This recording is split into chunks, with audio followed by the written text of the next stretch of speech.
To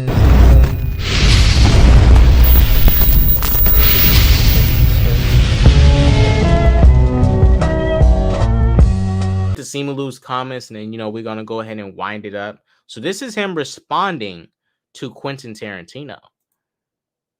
So he says, if only the gatekeepers to movie stardom came from Tarantino and Scorsese, I would never have had the opportunity to lead a 400 million plus movie.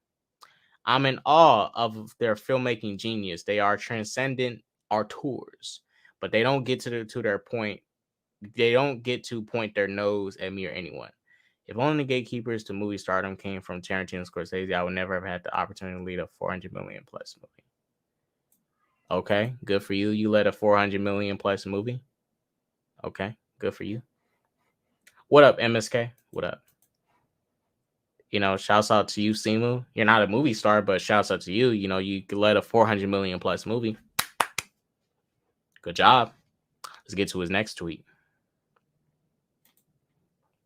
No movie studio is or ever will be perfect, but I'm proud to work with the one that has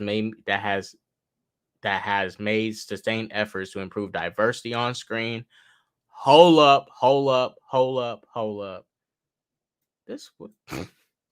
But I'm proud to work with one that has made sustained efforts to improve diversity on screen by creating heroes that empower and inspire people of all communities everywhere.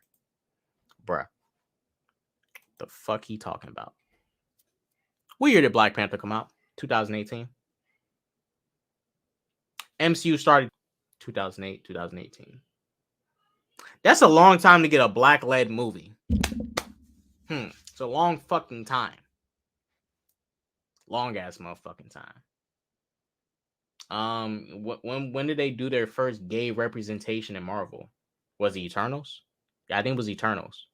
Well, they had Joe Russo play a gay character in Endgame, but I don't count that. But Eternals. They hyped before the movie came out. Yeah, we're gonna have the first gay MCU kiss in their movie. Man, that shit lasted like fucking 3 seconds. 3 seconds. It's shit you can easily edit out. It ended when you said goodbye. This is what the fuck Disney do, and this shit makes me so fucking mad because these motherfuckers don't commit, and people gas these motherfuckers up for doing a bare minimum. This is what Disney does, and you know what? It's smart because you can easily edit it out for these other countries so you can play your movie there. Star Wars Episode 9. You had that scene where those two lesbians kiss at the end of the movie. The scene happened so quick you wouldn't notice it. Most countries don't want to see that shit. But the scene is so damn short, you can edit it out. You can edit it out and it doesn't hurt the movie at all. It doesn't hurt the movie. It's not like in Eternals with Icarus and Cersei's relationship. If you edit it out majority of that, you have no movie. You can edit out Phastos and his boyfriend kissing, and the movie would still be the same. The movie would still literally be the same. Still the same. You edit out Cersei and Icarus relationship, you got no movie. That is what they do. What is what a lot of these studios do. And I'm not saying they need to do this or do that. I'm just saying people be rewarding these studios for doing bare minimum bullshit.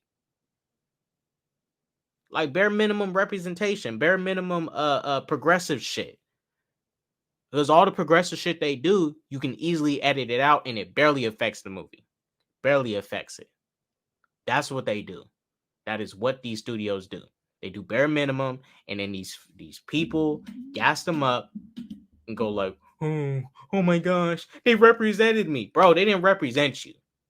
They did not represent you. They didn't represent you in a proper manner. They represented you in a half-assed way. A half-assed way. They gave you half-assed representation. They did not give you what you deserve and what you need.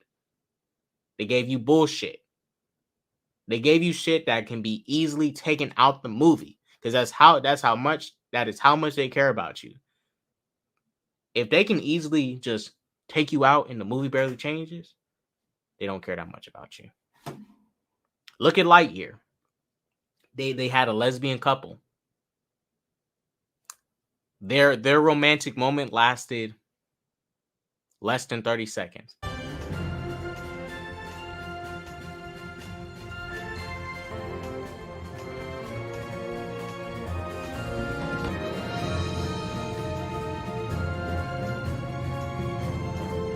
You can easily edit it out the movie so it can play in other countries. Easily.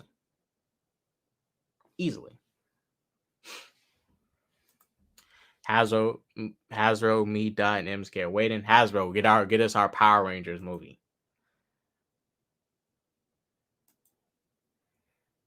Yeah, he still has more. There's more tweets. I think he feels this obligation to Disney to cap for him like that. And look, I'm not saying Disney don't want to do it. You know what? Now it's really just Disney. So I'll be honest with you, Warner Brothers, bro. When Game of Thrones came out, they didn't shy away from showing any homosexual content. If they're gonna show you two dudes fucking, they're gonna show you two dudes fucking. And they're gonna just throw it in your face. That's what I would prefer. You know, if you're gonna represent people, represent anything, put that shit in a movie. Stop telling us ahead of time that you're gonna have a gay couple in this movie. Stop telling us you're gonna have a trans couple in this movie. Stop telling us you're gonna have Asian people in the movie. Stop telling us you're gonna have Native American people in the movie. Put them in the fucking movie and release the damn movie. Put them in the movie, release that shit. Stop telling me ahead of time they're gonna be in it. I got eyes, I can see. I'm not blind. I can see there's a homosexual person in your movie. Why you gotta tell me there's a homosexual person in there? Why you gotta make them feel different? Just put them in the movie like you put a straight person in the movie. Put them in the movie like you put a white person in the movie. You don't go like, check out our white fat guy in our movie. No, it's just a white fat dude in your movie. Put these people in the movie. Stop treating them different and put it out there. Agree with this statement. Disney pantomimes representation. Yeah, they be doing that half-ass shit. It would be so fucking that should be annoying me. I would say even Netflix would be doing representation better. You know, yeah, a lot of people may not like them just being so like blunt about it, but you gotta be blunt with the shit. Just do it. That's what pissed me off so much. I want to see so many people get their representation, whether you gay, straight, you believe in Allah, Jesus, you know, you believe in this, that. I don't care. I want everybody to get, you know, as much representation as they want, but just put it in the product. If people don't like it, then they don't like it. You know, we didn't watch Terminator 2 and James Cameron let us know, like, oh, you guys, I'm gonna have a black man in my movie. There's gonna be a black guy in my movie. Come watch my movie. No, there was just a black dude in his movie. You know, you make it weird when you single out people like that and go like, come check out this black dude in my movie. Nah, I can see there's a black dude in your movie. I'm not dumb. It's kind of a waste, really. They just do it to show representation, but it's not part of the story. And that's the thing too. Like, you know, a lot of movies derail. Right? They derail to bring up something or talk about something. But usually, when you add it, when you weave it into the story, it's so much better. It means so much more. Sub MSK. They kind of did that same thing in Solo, where Donald Glover was supposed to be sexy fluid and having sex with that droid.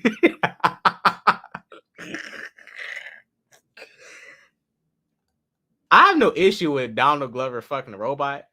But how is he fucking that robot? Look at this freaking. How the hell does he have sex with this? What you penetrate? There ain't nothing to penetrate. I know she doesn't give him hand jobs. He has fucking metal hands. How do you fuck this? Disney really sat there and said, well, just give him a robot. You can't fuck that. Come on, you can't even fuck it. Really, look, niggas be wildin'. It's all metal. Your dick's gonna be fucking gone and shit. Trying to fuck that metal robot. There ain't nothing soft. It don't. Oh my gosh. That's why shit like Ex Machina. You know, if y'all seen the movie Ex Machina, you know the dude built a woman that you know you can add flesh onto and you can do these type of things with it. Like it makes so much more sense now. But this is like, oh, let's give him a robot. Say he fuck it. You can't fuck that. Stop telling me you're fucking that. Disney and WBD, Netflix doesn't care about it. Other people, culture, and seeing color genders. Yeah, I say this: WBD and Netflix, well, Warner Brothers. This is what it used to be.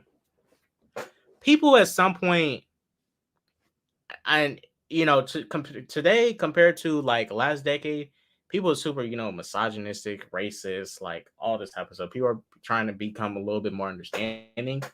But damn, you remember we all remember The Wire. That's a Warner, that's an HBO product. And the representation it did for Omar's character, who was homosexual. And he was homosexual, but Omar was a badass motherfucker. Now I'm not condoning, you know, going around stealing people and shooting them up and holding them up. But Omar from The Wire, amazing character. He's homosexual. Good representation. Kid, do you feel there was an SJW moment in Wakanda Forever?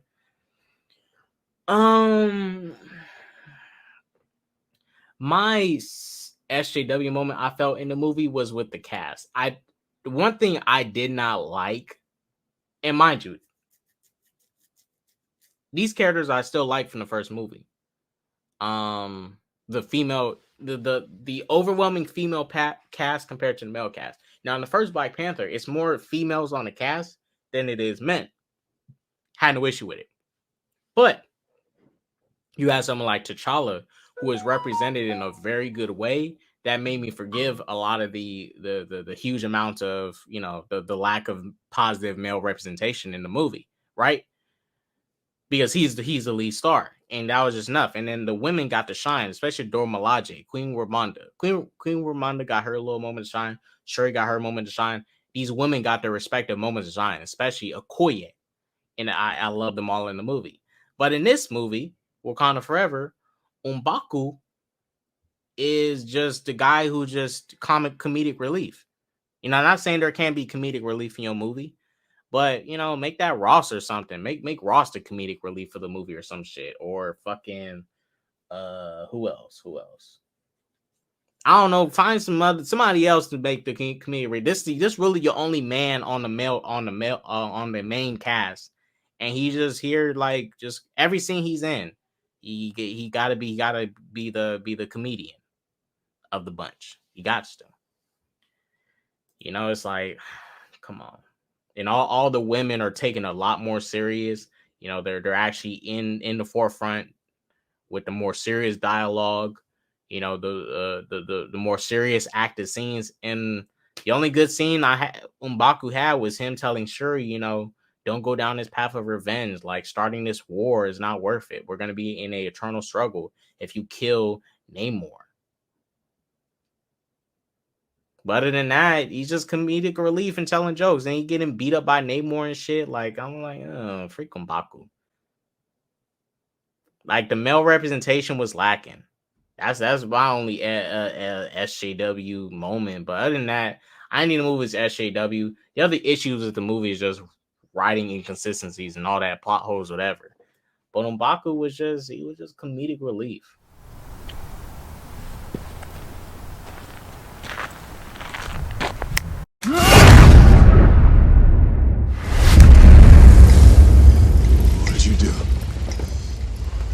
What'd you do?